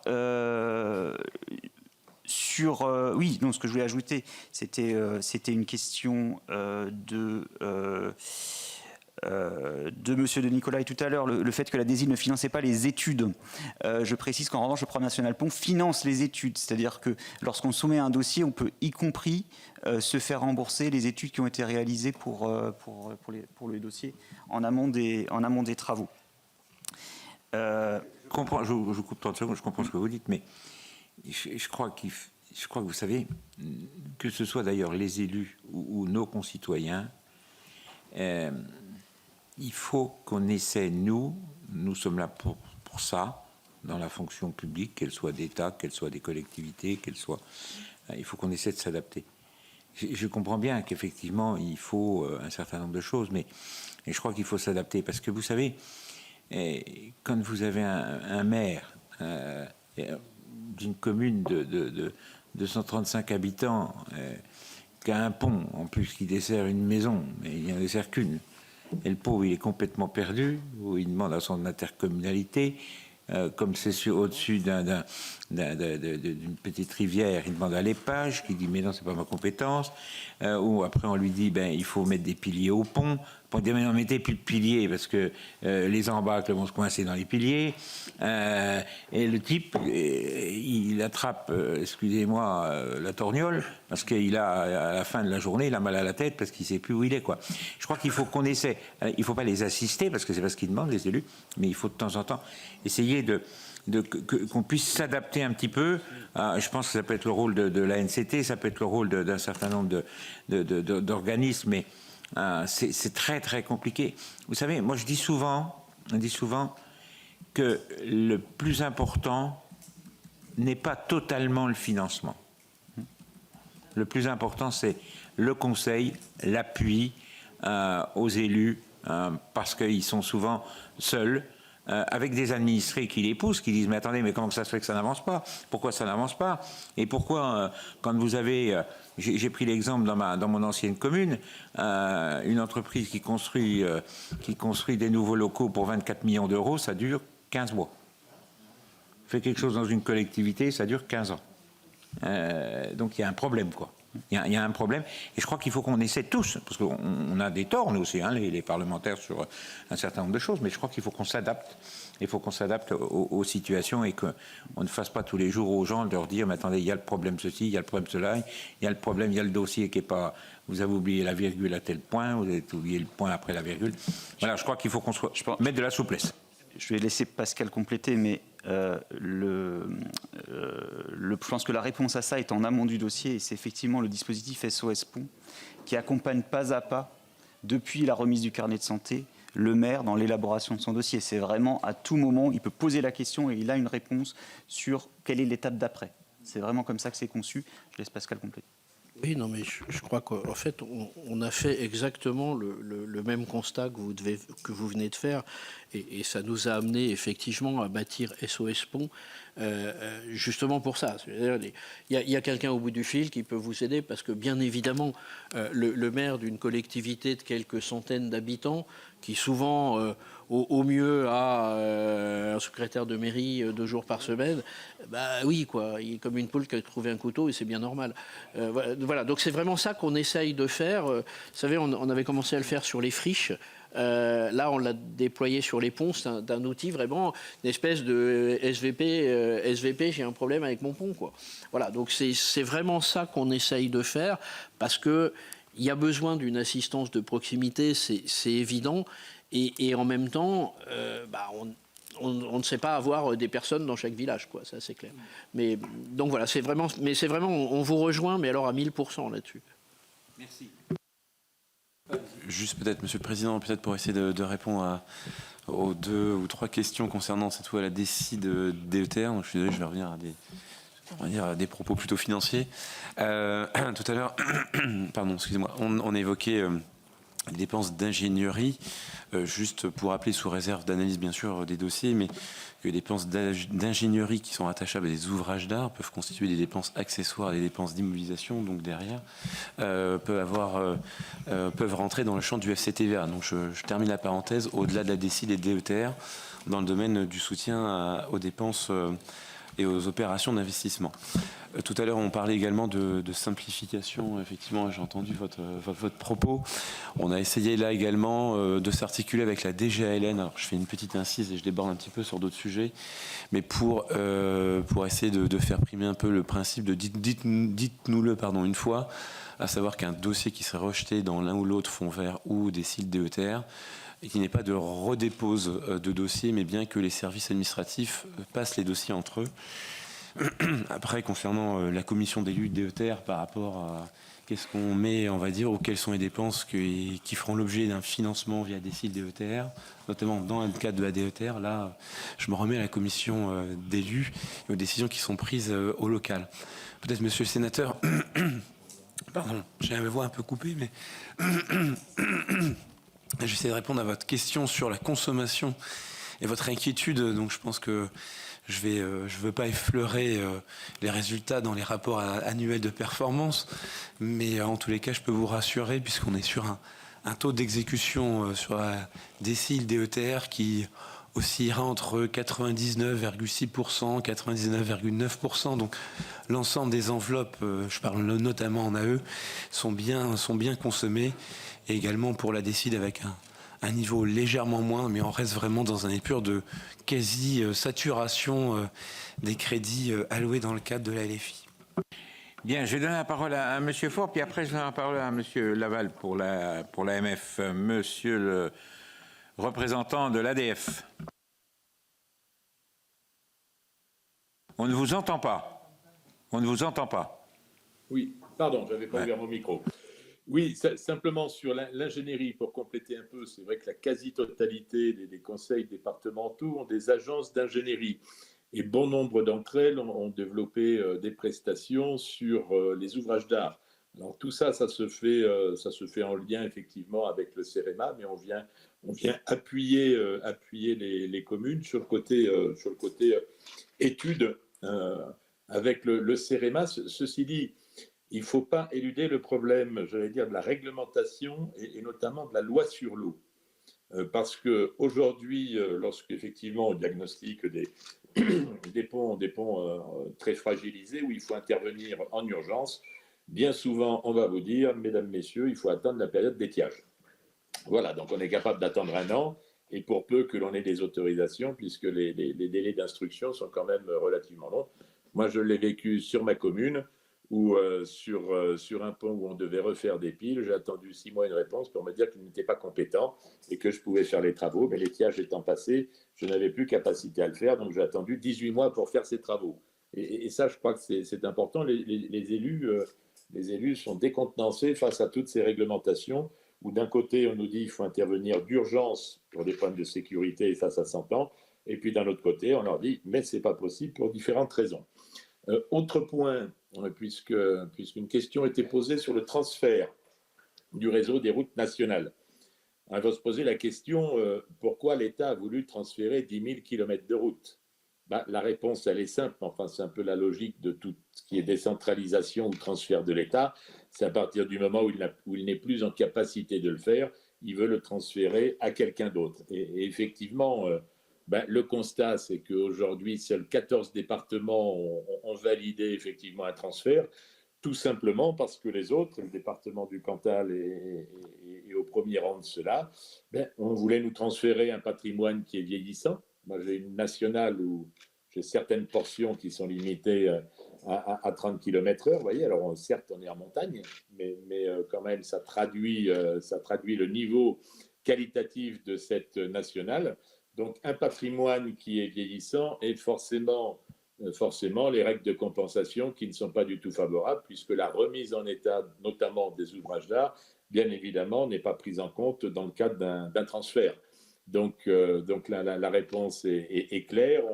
On a voulu faire payer, notamment au département, un manque d'entretien et un manque de modernisation du réseau routier national, ce en quoi, effectivement, les départements n'ont pas été au rendez-vous. Et puis, ça se traduit par les nouveaux CPER, puisque sur les précédents CPER, on devait avoir quelque chose comme 3,3 milliards fléchés vers les réseaux routiers nationaux, et sur le prochain, jusqu'en 27, on est tombé à 1,6. Donc on voit bien que l'État n'a pas envie effectivement d'investir sur son réseau routier.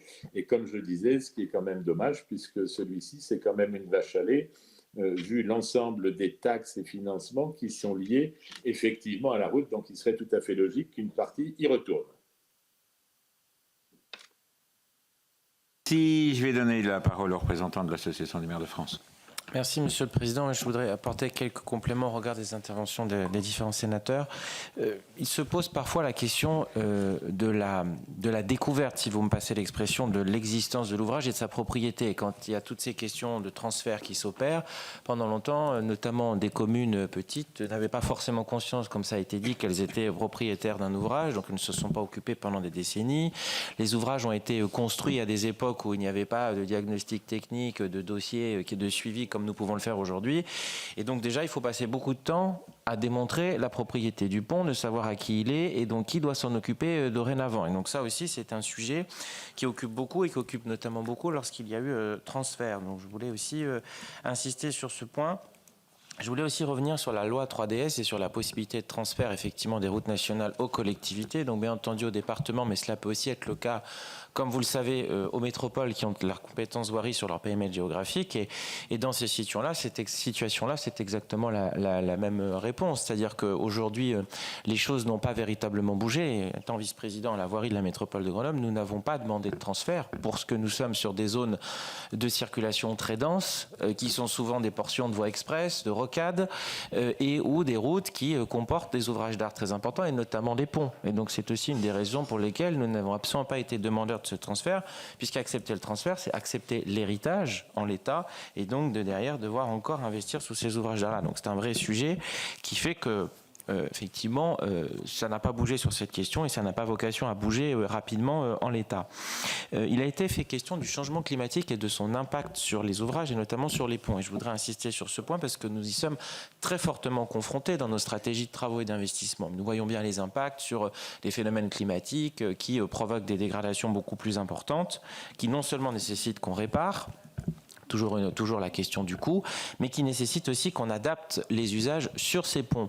Et cela a été dit, c'est des ponts qui ont été construits il y a longtemps et qui n'ont pas prévu forcément le cheminement piéton, la piste cyclable, tous ces aménagements qui deviennent aujourd'hui nécessaires et qui vont nécessiter des investissements supplémentaires, mais qui parfois posent des problèmes techniques. Parce qu'un pont très ancien n'est pas forcément prévu pour supporter des charges plus importantes ou un encorbellement pour faire passer ces nouveaux usages. Et donc c'est souvent même une reconstruction totale du pont qu'il faut envisager pour pouvoir arriver à faire passer tout ce que l'on souhaitait. Alors là, on est confronté évidemment aux attentes des concitoyens qui disent mais enfin, c'est dangereux ce pont, comment on va faire? Mais sauf que ça multiplie la facture de manière considérable et donc on retarde encore les choses dans le temps à cause de cela. Et on en vient toujours à la question de l'arbitrage budgétaire des moyens des collectivités. Soyons très clairs, face à tous ceux à quoi nous avons à faire face, le pont n'est pas souvent la priorité. Et a fortiori, quand vous êtes dans une petite commune rurale, quand il faut choisir entre l'école et le pont, évidemment, le choix, il est vite fait, malheureusement. Et donc, c'est un peu cela auquel on est aussi fortement confronté. Et je voudrais dire aussi une dernière chose, c'est les ponts qui franchissent notamment les voies ferrées. on a bien vu que la SNCF ne s'engage pas beaucoup, pour ne pas dire pas du tout. On en renvoie la responsabilité aux collectivités, mais par contre, sa capacité de blocage et d'action est considérable, puisque comme la voie ferrée passe dessous, c'est elle qui maîtrise les créneaux de travaux, qui nous dit que tout doit être programmé 2 à 3 ans à l'avance, parce que cela impacte la circulation des trains, et donc de fait, elle ne paye rien, mais elle maîtrise tout. Donc vous avez déjà des dossiers qui sont complexes à porter techniquement, financièrement, mais qui sont en plus totalement paralysés par l'action en la matière. Et moi, je crois qu'il y a aussi un dialogue à avoir avec la SNCF sur ce point pour faire accélérer ces opérations, parce que quand vous êtes face à des ponts qui ont des enjeux de sécurité ou d'effondrement, on nous dit on ne peut rien faire avant 3-4 ans parce que les sillons de travaux ne sont pas prévus avant, etc. Donc là aussi, il y a des enjeux très forts. Et donc, que fait-on quand on n'a pas les moyens? Eh bien, notre responsabilité pénale est engagée, donc nous mettons des arrêtés de limitation de tonnage et on attend. Voilà. Et donc, on a des arrêtés de limitation de tonnage, soit, mais après, il faut encore aussi avoir les moyens de les faire respecter. Voilà, et il faut avoir les moyens de les faire respecter, parce que tout le monde n'a pas des agents de police en permanence à l'entrée du pont pour contrôler que le gros camion passe pas, que le bus ne passe pas, etc., etc. Donc c'est aussi des sujets qui sont extrêmement complexes. Et dernier élément, effectivement, je voulais souligner ce que disait Monsieur le Sénateur sur les problèmes de congestion, des détournements de trafic par les GPS ou les applications. Effectivement, cela renforce aussi ce problème, où ça passe un peu n'importe où, et ça passe souvent sur ces ouvrages en difficulté, et là on n'a pas la capacité non plus à faire respecter les limitations de tonnage. Si j'ai encore 3 questions. Je vais peut-être demander à Christine Herzog de rappeler sa question parce qu'il n'y a pas eu de réponse. Et puis après, je donne la parole à Olivier Jacquin, à Madame Belline et à Gilbert-Luc Devinaz. Oui, désolée, un peu tenace. Oui, oui, je n'ai pas eu malheureusement, je n'ai pas eu de réponse à ma question. Ça concernait la Moselle, principalement la commune de Himelin, concernant une ligne TGV qui passe au-dessus d'un pont. Et c'est un problème de compétence, effectivement. On ne sait pas à qui appartient. Et on impose les travaux à la commune. Donc c'est un gros problème. Merci. Je voudrais juste dire un mot à Christine Herzog. C'est que j'ai réglé le problème d'un pont orphelin qui était le pont de la Petite Rosselle. Je me suis personnellement impliqué, pourtant je n'ai pas d'intérêt électoraux très fort en Moselle, pour régler ce problème avec Madame Borne, ministre des Transports.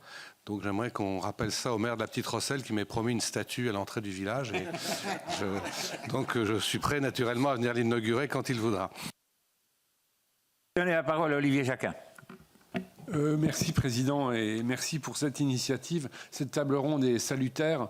Je tiens à reprendre les propos de Sylvain Laval sur les 60 tonnes, les camions de 60 tonnes qui pourraient être autorisés puisqu'il y a eu hier le vote de la directive européenne sur ce sujet-là qui est en cours d'adoption et ce serait absolument dramatique quand on voit l'état patrimonial des ponts. Premier point.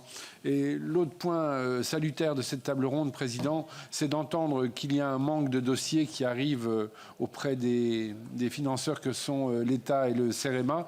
Et donc, il nous appartient à tous de nous mobiliser. J'ai prévu de faire dans mon département un webinaire sur la question, en lien avec le CEREMA, qui est très apprécié, je le constate, et l'agence départementale qui s'appelle MMD chez nous, qui apporte, les deux groupés apportent un excellent service aux communes, mais effectivement, il faut encore faire connaître les dispositifs plus avant.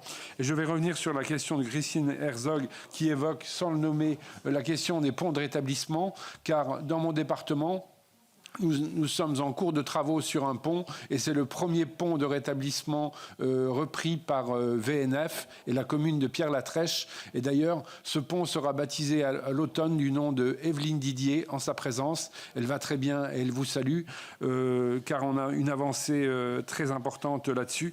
Mais j'en profite pour faire une proposition, Président. Il me semble qu'en fin d'année, nous pourrions reproposer un format de ce type pour évoquer à la fois l'inventaire des ponts de rétablissement et savoir où en est l'État sur les conventions établies et peut-être faire un bilan aussi des transferts de la loi 3DS qui est totalement illisible et insatisfaisante. Nous avions hier un texte au Sénat sur un oubli de la loi 3DS très technique et la PPL de David Valence pour corriger une bricole picrocolline et nous n'avons pas pu reprendre la durée d'expérimentation limitée à 8 ans pour les régions, qui est vraiment trop courte. Donc il y a encore un travail à faire sur tous ces sujets. Je remercie la Commission de s'y être lancée. Et à mon avis, imaginer un second temps en fin d'année pourrait être extrêmement intéressant.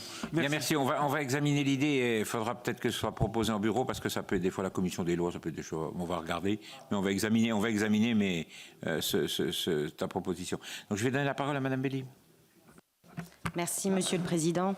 Alors je voudrais souligner que le programme national Pont par le CEREMA a été déployé de septembre 2021 à 2023 dans 24 communes des Outre-mer. Et à cet égard, j'aurais aimé que les Outre-mer figurent sur la carte de France transmise par le CEREMA à notre collègue sénateur Bruno Belin pour la rédaction de son rapport, puisque, après tout, le CEREMA s'est investi pour les Outre-mer. Et c'est très agréable de le lire, c'est très agréable de le dire, alors autant le montrer. Pour revenir à mes propos, je dirais que notre collègue note dans son rapport que si la mise en œuvre de ce programme est une réelle avancée, les moyens déployés ne sont pas encore à la hauteur des enjeux.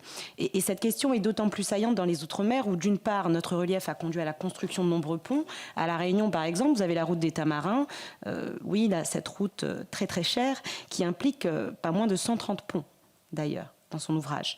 Donc d'autre part, le climat tropical, les risques cycloniques ou sismiques et l'érosion fragilisent d'autant plus ces ponts.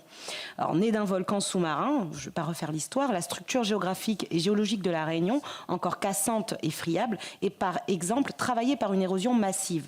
Il y a également les pluies tropicales qui aggravent cette fragilité, d'autant que la Réunion détient plusieurs records mondiaux de précipitations. Et donc, au sein de mon territoire, à La Réunion, nous nous souvenons tous, par exemple, de l'effondrement du pont de la rivière Saint-Étienne en 2007, suite au passage du cyclone Gamed, et cela malgré les inspections régulières qu'il y a eu sur cet ouvrage. Donc, ma question, elle est toute simple. Comment appréhendez-vous les spécificités des Outre-mer dans la mise en œuvre de ce programme ou dans les conseils apportés concernant le carnet de santé des ponts? Je vous remercie. Si j'ai une dernière demande de parole, Gilbert-Luc Devinaz. Merci, Monsieur le Président. Je voudrais revenir sur une question qu'a soulevée tout à l'heure Hervé Gillet. Bon, c'est toujours regrettable de voir qu'on a des lignes budgétaires et qui ne sont pas consommées. J'ai bien compris qu'il y avait une complexité du dossier et j'ai bien compris que pour simplifier le dossier, c'était complexe. J'ai bien entendu aussi ce qu'a dit Pascal Berthaud, c'est-à-dire que sur votre terrain, mettre... je ne veux pas dire des VRP, mais mettre du personnel qui ferait mieux connaître le dispositif. Mais est-ce que cela est suffisant?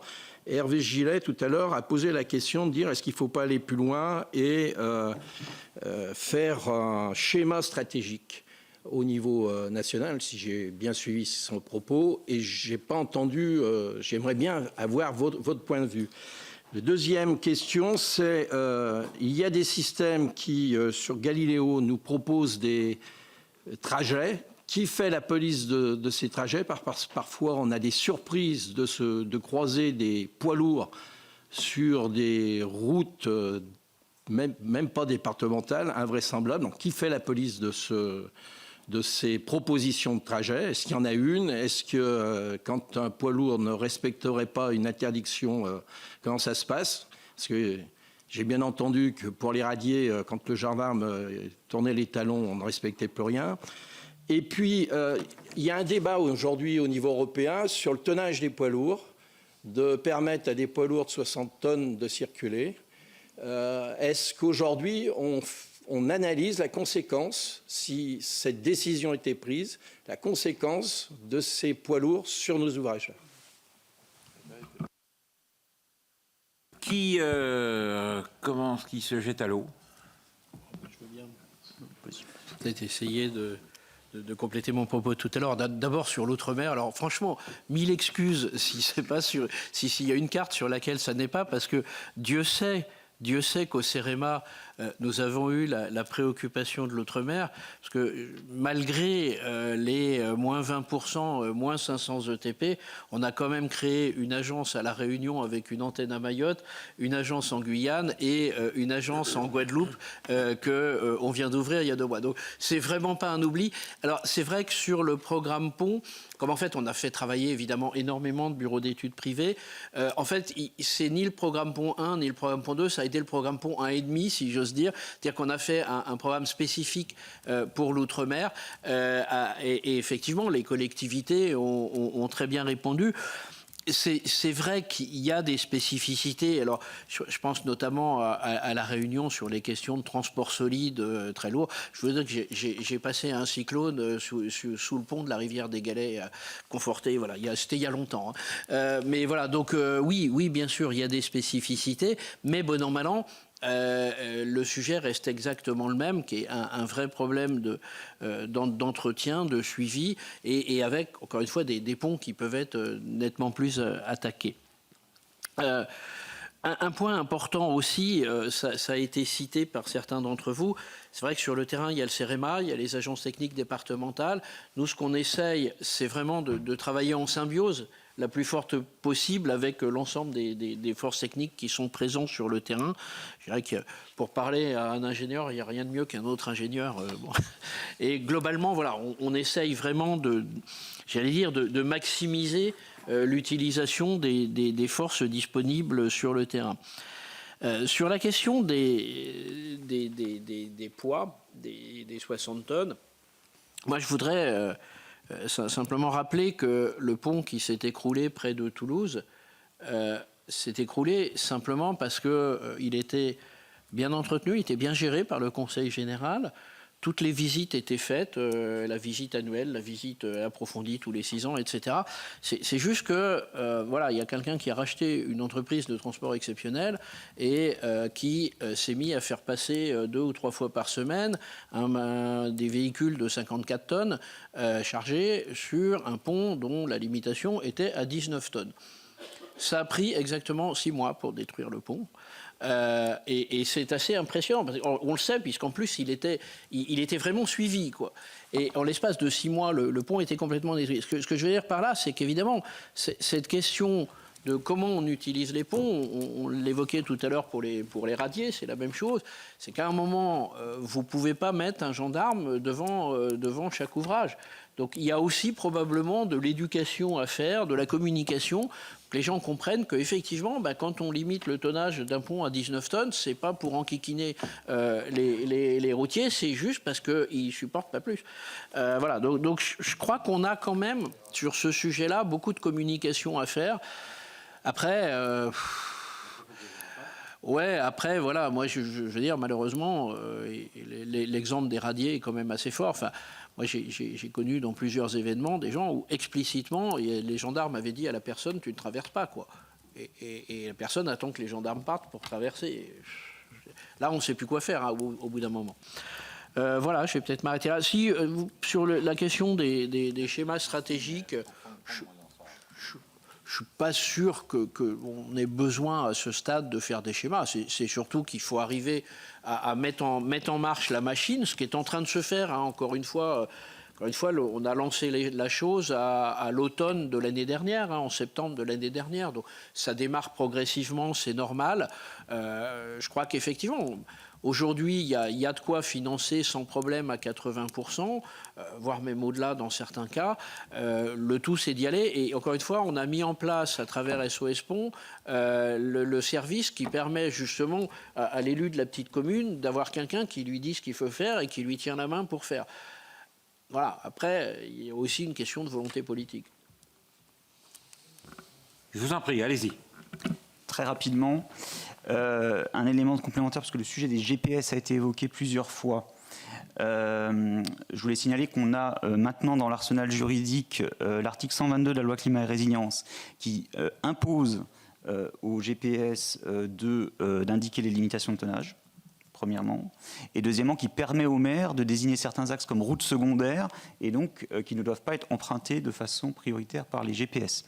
Le décret d'application a été pris, il a été attaqué par Coyote, on est en train de le refaire proprement, mais c'est bien une arme nouvelle qu'on a pour faire en sorte que les GPS prennent en compte ces enjeux importants. Et puis sur la question du pont d'Imelin, je connais la ville mais pas le pont, donc je veux bien étudier le dossier, il n'y a pas de souci si on me fournit les éléments sur cet ouvrage. Voilà. Tu pourras fournir quelques éléments sur ce dossier pour que ce soit, comme c'est un dossier bien spécifique, effectivement, il est normal que nos invités ne savent pas. Oui, voilà. Y a-t-il d'autres Monsieur Faure, peut-être? Non, c'est bon. L'AMF non plus. Bien. Eh bien, moi, mes chers collègues, je tiens vraiment à vous remercier. Je tiens à remercier nos intervenants. Je tiens à remercier nos intervenants parce que je crois que c'était un débat qui était nécessaire. Parce qu'effectivement, on lance des politiques et comme le disait Hervé Moret, on fait des rapports et tout un tas de choses, mais derrière, on a effectivement des difficultés pour suivre ce qui se passe. Et là, on a voulu le faire, on a eu des réponses, on a des réponses. On a aussi un certain nombre d'exigences, un certain nombre de choses, mais je crois qu'on n'est pas loin d'être d'accord entre le fait qu'on pense qu'il manque un peu d'argent, mais il n'y a pas assez de dossiers. Donc on va essayer de trouver quelque chose pour effectivement répondre aux attentes d'élus, parce que c'est non seulement une attente de nos concitoyens, une attente de nos élus pour la réfection des ponts, mais c'est un problème quand même primordial. C'est un problème de sécurité. Un problème de sécurité, et je crois que c'est fondamental. Alors merci pour cette table ronde qui me paraît être une table ronde riche, et je crois que nous aurons l'occasion de nous retrouver pour refaire quelques points sur ce dossier. Mais merci d'avoir répondu à notre invitation. Juste simplement pour indiquer qu'on a mis quelques fascicules sur le programme pont, quelques fascicules si certains sont intéressés.